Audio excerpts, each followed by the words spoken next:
मैं परेशान नहीं हूं कि किसी ने मुझसे झूठ बोला। मैं इस बात से परेशान हूं कि अब मुझे किसी पर विश्वास नहीं हो रहा। फ्रेडरिक ने यह बात शायद राज्यसभा चुनावों को लेकर तो नहीं बोली है। जब घड़ी में बजते हैं रात के 8 तो न्यूज इंडिया पर होती है सत्य की विजय की बात। सत्य जो हमेशा असत्य पर विजय हासिल करता है। सत्य जो कभी झुकता नहीं, रुकता नहीं, कभी कमजोर पड़ता नहीं। नमस्कार, मैं हूं विजय त्रिवेदी। स्वागत है आपका हमारे इस खास शो में। राज्यसभा का गेम हाई, रिजॉर्ट बना सेंटर पॉइंट। पावर पॉलिटिक्स में हॉर्स ट्रेडिंग, तोड़ फोड़ से यारी, बाड़ेबंदी जारी। राज्यसभा का राज।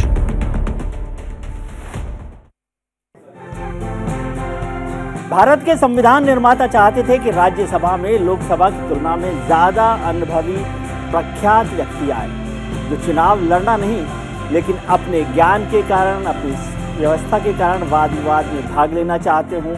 आजादी के बाद एक लंबे वक्त तक ऐसा हुआ नहीं, लेकिन साल 2003 के बाद सब कुछ बदल गया। क्या क्या बदला है राज्यसभा चुनावों को लेकर, जो कल वोटिंग होने वाली है उसको दिखाते हैं हम, ग्राफिक्स के जरिए समझाते हैं कि आखिर क्या हुआ था साल 2003 में।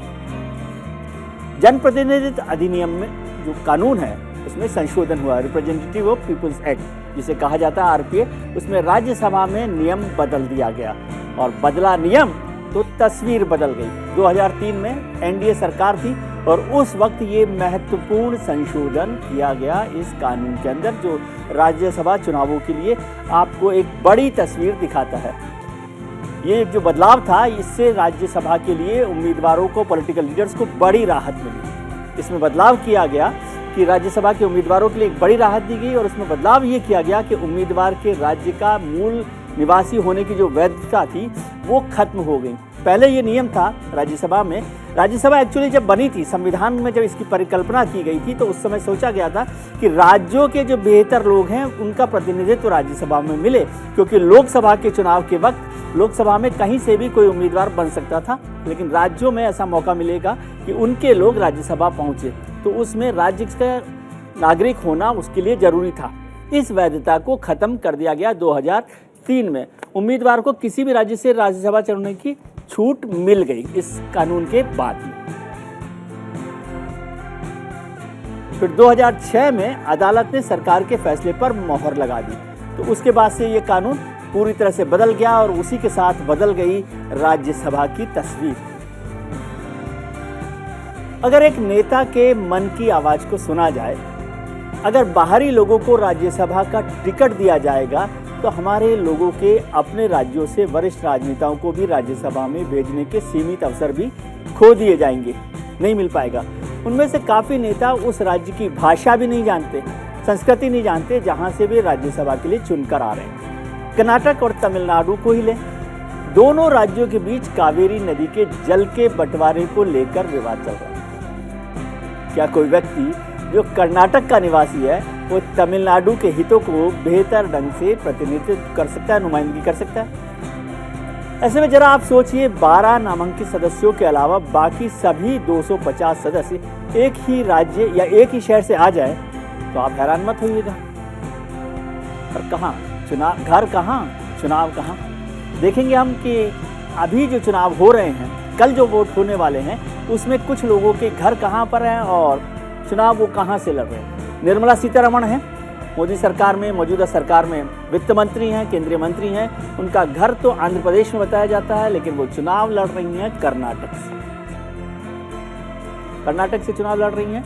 अजय माकन कांग्रेस के बड़े नेता हैं, आपने राजस्थान की सियासी हलचल में उनका नाम बड़ा सुना होगा। दिल्ली के नेता हैं, दिल्ली में उनका घर है, लेकिन वो इस बार राज्यसभा का चुनाव हरियाणा से लड़ रहे हैं। हालांकि उनका जीतना करीब करीब तय माना जा रहा है, निर्मला जी की तरह से। रणदीप सुरजेवाला कांग्रेस के एक और बड़ा नाम है, जो स्पोक्स पर्सन भी है, चीफ स्पोक्स पर्सन है, राहुल गांधी के खास माने जाते हैं। हरियाणा से वो नुमाइंदगी करते हैं, हर उनका घर जो है उनका हरियाणा में है, लेकिन वो चुनाव लड़ रहे हैं राजस्थान से, क्योंकि राजस्थान में सरकार है, राजस्थान में कांग्रेस के पास सीटें हैं, तो वो सुरजेवाला साहब को भेज सकते हैं। मुकुल वासनिक एक और बड़ा नाम कांग्रेस का, जो अभी कुछ दिनों पहले तक G23 ग्रुप में थे, नाराज ग्रुप में थे, लेकिन अब उन्हें जो महाराष्ट्र के राजनेता हैं, महाराष्ट्र में उनका घर है, वो राजस्थान से चुनकर भेजे जाने की बात की गई है। कांग्रेस ने उन्हें राजस्थान से टिकट दिया है और वो कल वहां से चुन लिए जाएंगे। राजीव शुक्ला गांधी परिवार के सबसे विश्वस्त नेताओं में से एक और कांग्रेस के दिग्गज नेता राजीव शुक्ला, जिनका घर यूपी से है, लेकिन वो चुनाव लड़ रहे हैं छत्तीसगढ़ से राज्यसभा का, और वहां से चुन के आने की उनकी उम्मीद है कि वहां से चुनकर आएंगे। वो यूपी से हैं, यूपी का ही नेतृत्व करते रहे। यूपी के ही एक और नेता है प्रमोद तिवारी, जो कांग्रेस के अब आजकल माना जाता है कि अकेले नेता रहे हैं उत्तर प्रदेश में। वो राजस्थान से चुनाव लड़ रहे हैं। राजस्थान में उनका चुनाव होगा, कल जब वोट डाले जाएंगे वहाँ पर, तो प्रमोद तिवारी वहाँ से होंगे। हालांकि उनका जीतना थोड़ा सा मुश्किल हो रहा है, संकट में पड़ा हुआ है। कपिल सिब्बल साहब जो कांग्रेस के नेता हुआ करते थे पहले तक, फिर G23 ग्रुप में चले गए, फिर से वो नाराज हो गए।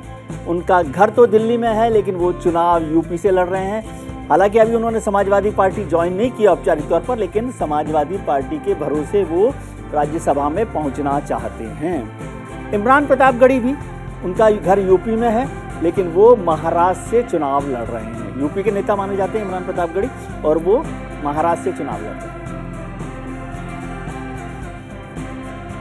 रंजीता रंजन, वो भी कांग्रेस की एक और लीडर हैं, जो बिहार से हैं और पहले लोकसभा में MP भी रही थी। वो भी छत्तीसगढ़ से इस बार चुनाव लड़ रही है। छत्तीसगढ़ में कांग्रेस की सरकार।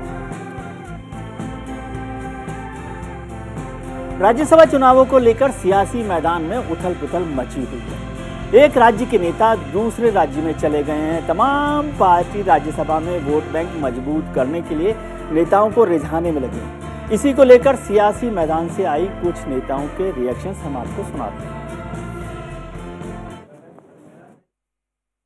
हम चाहते हैं कि इस बार ऐसे परिणाम आने चाहिए जैसे कि भविष्य में कोई हॉर्स ट्रेडिंग करने के प्रयास नहीं करे।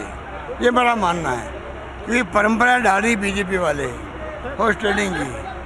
भैरव सिंह जी थे, तब से मैं देख रहा हूँ उनको तंग किया गया, उनको ले जाना पड़ा चौकी ढाणी के अंदर अपने विधायकों को, अपनी पार्टी विधायकों को। ये परंपराएं जो बीजेपी वाले डाल रहे हैं, हम चाहते हैं कि इस बार सबक ऐसा मिलना चाहिए कि भविष्य में ये नौबत नहीं आए। बिल्कुल आश्वस्त रहेंगे, आंकड़े पूरे हमारे साथ हैं और निश्चित रूप से कांग्रेस के अधिकृत प्रत्याशी अजय माकन जी की जीत होगी। ये उनका ख्याली पुलाव है, आंकड़े उनके पास है ही नहीं। हमें ये विश्वास है कि कल के चुनाव में प्रजातांत्रिक बहुमत की जीत होगी। प्रजातंत्र का चीरहरण करने वाले लोग, जो धन बल, सत्ता बल, ED, CBI, इनकम टैक्स के भरोसे यहाँ आए हैं, उन्होंने पहले पिछले राज्यसभा के चुनाव में भी भाजपा के लोगों ने मुंह की खाई थी, इस बार भी वो मुंह की खाएगी। सच जीतेगा, बहुमत जीतेगा, प्रजातंत्र जीतेगा, संविधान जीतेगा, कानून जीतेगा, नैतिकता जीतेगी। राज्यसभा का गेम हाई, रिजॉर्ट बना सेंटर पॉइंट। पावर पॉलिटिक्स में हॉर्स ट्रेडिंग, तोड़ फोड़ से यारी, बाड़ेबंदी जारी। राज्यसभा का राज।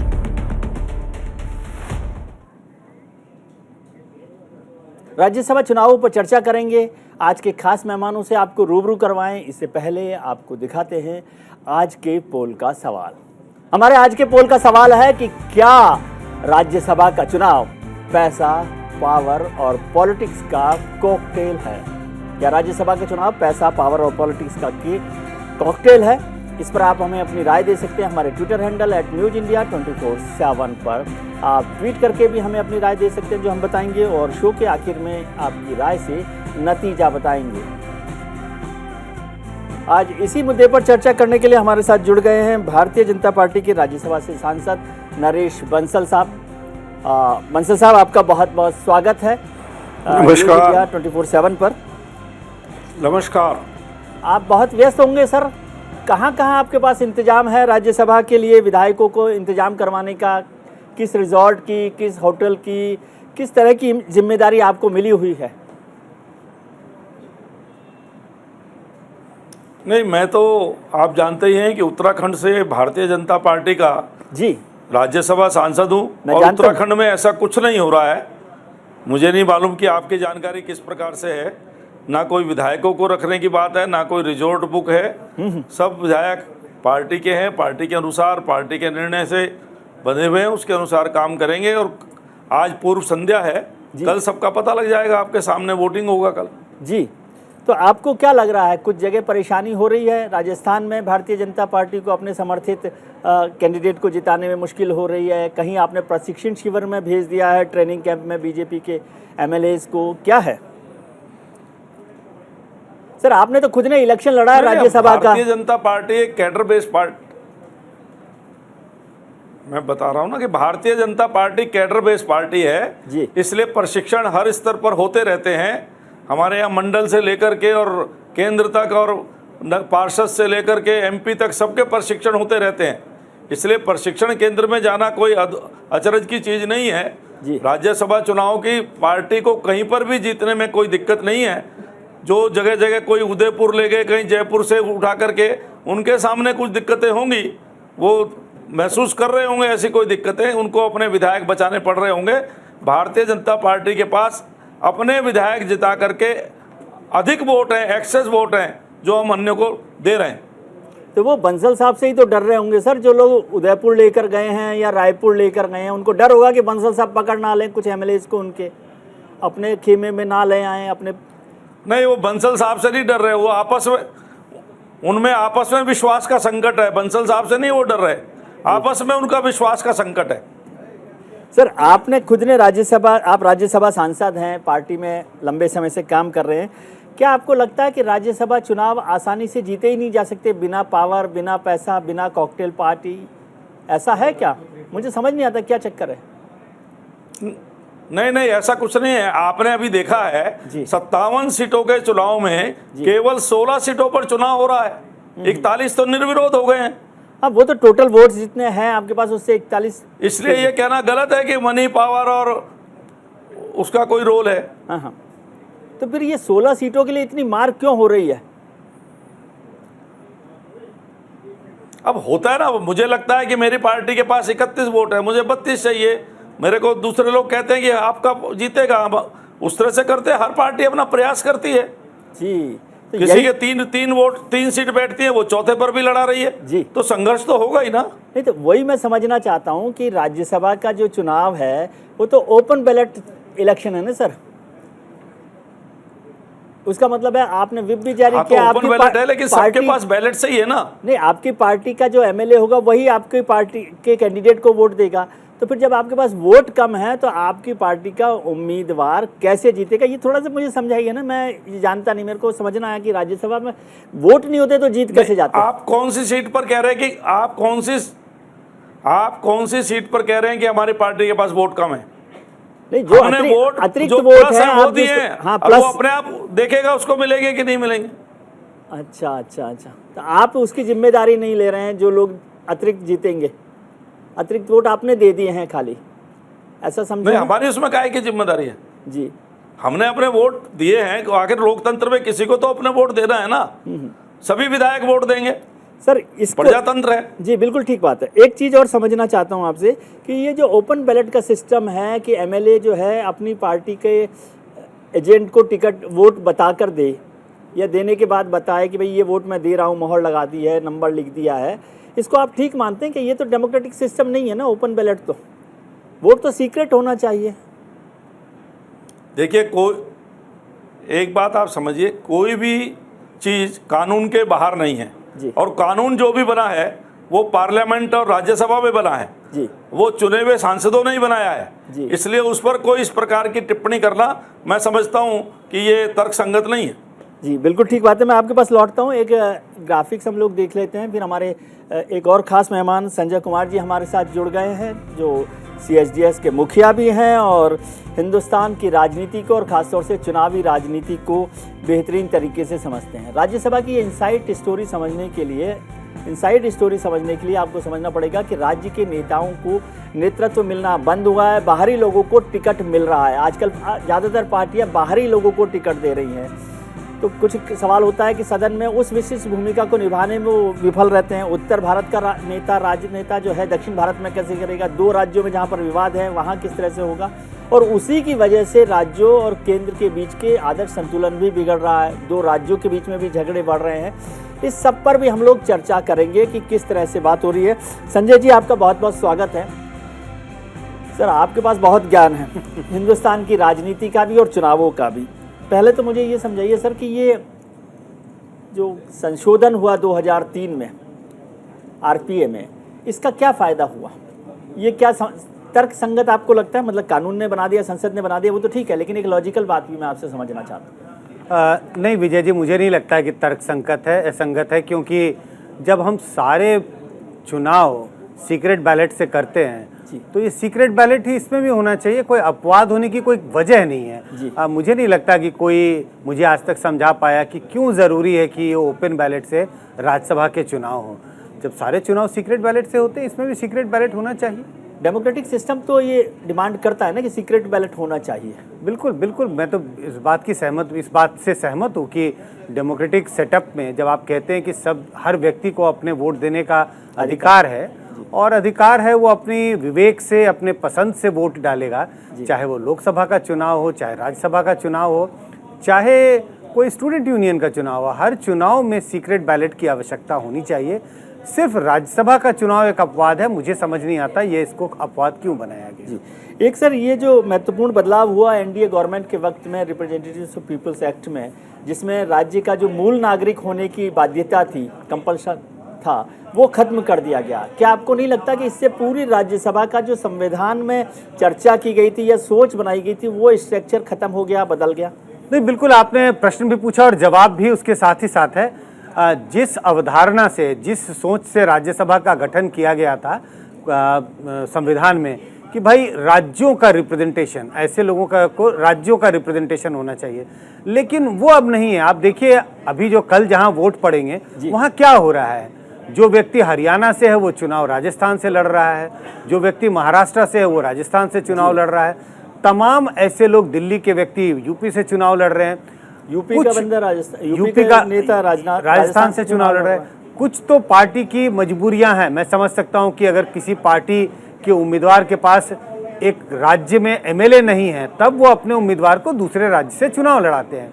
लेकिन आप अगर सुरजेवाला की बात करें, हरियाणा से लोकसभा की सीट है, कांग्रेस सीट जीत सकती है, लेकिन हरियाणा से कांग्रेस किसी दूसरे को लड़ा रही है और सुरजेवाला वो राजस्थान से चुनाव लड़ेंगे। ये मुझे लगता है कि एक विचित्र बात हो रही है। और ये इसकी वजह क्या है? मुझे तो साफ लगता है कि ऐसे नेताओं की अपने राज्य में, अपने नेताओं के बीच, जो मुझे लगता है कि एक तरह से उनकी लेजिटिमेसी उतनी नहीं है, और शायद ये डर रहता है कि कहीं क्रॉस वोटिंग ना हो जाए और उनका उम्मीदवार हार ना जाए। इस वजह से अपने राज्य में सीट होने के बावजूद उस उम्मीदवार को दूसरे राज्य से लड़ाया जा रहा है। तो ये सब जिस सोच से राज्यसभा का गठन किया गया था, मुझे लगता है कि उसमें अब बहुत फेरबदल, बल्कि बिल्कुल वो सर के बल उल्टा खड़ा दिखाई पड़ता है। जी सर, बंसल साहब के पास जाऊँ, लेकिन एक सवाल समझना चाहता हूँ। ये अभी पॉलिटिकल टूरिज्म बहुत चल रहा है। मैं कल उदयपुर से ही लौटा था, तो उदयपुर में भी सारी बड़ी मुश्किल से होटल में जगह मिल पाई। मैं तो कोई छोटी मोटी होटल में गुजारा कर लिया, लेकिन वो सारी होटल्स वहाँ पर बुक हैं। फिर मुझे पता पड़ा कि रायपुर में भी बुक है, फिर महाराष्ट्र की भी सारी होटल्स बुक है। ये सब की क्या जरूरत पड़ती है? वोट वहाँ होटल्स में और रिजॉर्ट्स में पड़ने वाले हैं या विधानसभा में पड़ने वाले हैं? अब हम सब जानते हैं वोट कहाँ पड़ेंगे, वोट रिजॉर्ट में तो पड़ेंगे नहीं।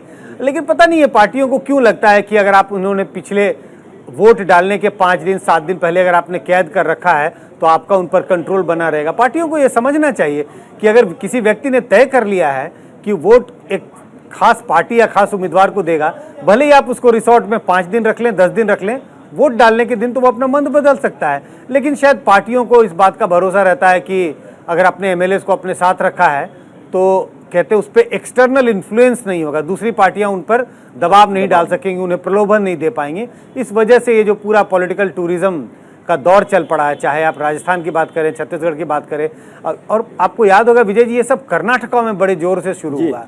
तो हर राज्य में भी ये पॉलिटिकल टूरिज्म दिखाई पड़ता है कि लोगों को रिसोर्ट में रखा जाता है, महीनों भर के लिए, 10-10 दिनों के लिए रखा जाता है, जिससे कि दूसरी पार्टी उस पर पोच ना कर सके, दूसरी पार्टी उनको अपने खेमे में ना ला सके। जी बंसल साहब, ये जो सवाल है वो महत्वपूर्ण है। आप तो समझते होंगे कि जिस राज्य का नुमाइंदा है, प्रतिनिधि है, पैदाइश है, उसकी जगह वो किसी दूसरे राज्य का नुमाइंदा वहाँ से रिप्रेजेंट कर रहा है, तो क्या ये वहाँ के विधायकों के लिए या वहाँ की जनता के लिए एक ईमानदार कोशिश मानी जानी चाहिए?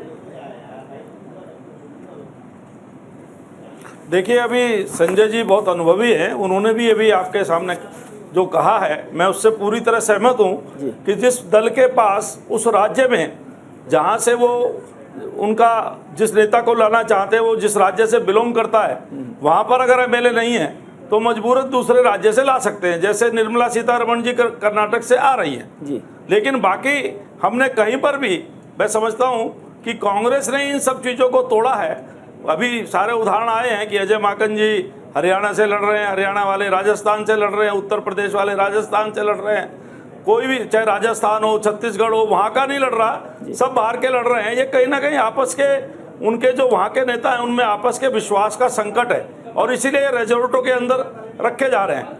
हमारे यहाँ तो मैंने देखा है, उत्तराखंड में भी पहले भी कांग्रेस ने बाहर से दिए, पर भारतीय जनता पार्टी ने तीनों सांसद राज्यसभा के उत्तराखंड से ही दिए, उत्तर प्रदेश में भी सब दिए। लेकिन जहाँ कहीं एक आध नेता को लाना होता है और वहाँ राज्य में एमएलए नहीं है, तो वहाँ उपवास स्वरूप इसको लाया जाता है। मैं संजय जी की बात से सहमत हूँ। सर ये तो आज इस बार की बात हो रही है कि इस बार आपको थोड़ी सी रियायत मिल गई है ये बात कहने की। पिछली बार जो लोग राज्यसभा चुनाव हुए थे, आपको याद होगा, नहीं पिछली बार भी मिली।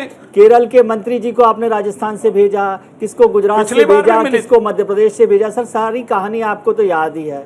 अब इसमें तो सब पार्टी एक ही तरह से, मैं तो इसीलिए पूछ रहा हूँ कि क्या, मैं इसलिए कह रहा हूँ ना, जिनके जो जिस राज्य में नहीं है एमएलए और लाना है तो लाते हैं। तो मतलब आप इसको ठीक मानते हैं?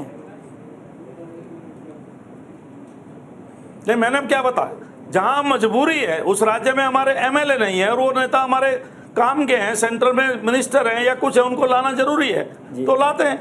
लेकिन बाय एंड लार्ज उसी राज्य का प्रतिनिधित्व होना चाहिए, जिस राज्य की सीट है उसी के नेता को करना चाहिए। ये आप मानते हैं? यही बात मैं आपसे समझना चाह रहा था। सर एक अंदर की बात तो बता दीजिए ना, ये कि क्या बिल्कुल कुछ नहीं होता क्या? ये इलेक्शंस में इतनी मारामारी क्यों हो रही है? कोई पावर का, कोई पार्टी का, कोई पैसे का, कोई कॉकटेल का, कोई होटल का, रिजॉर्ट का, कोई असर नहीं पड़ता क्या? संजय जी पता नहीं कहाँ से कह रहे हैं, वो कह रहे हैं कोई फर्क पड़ता नहीं, ये पैसा ऐसे ही बर्बाद करती हैं पार्टीज।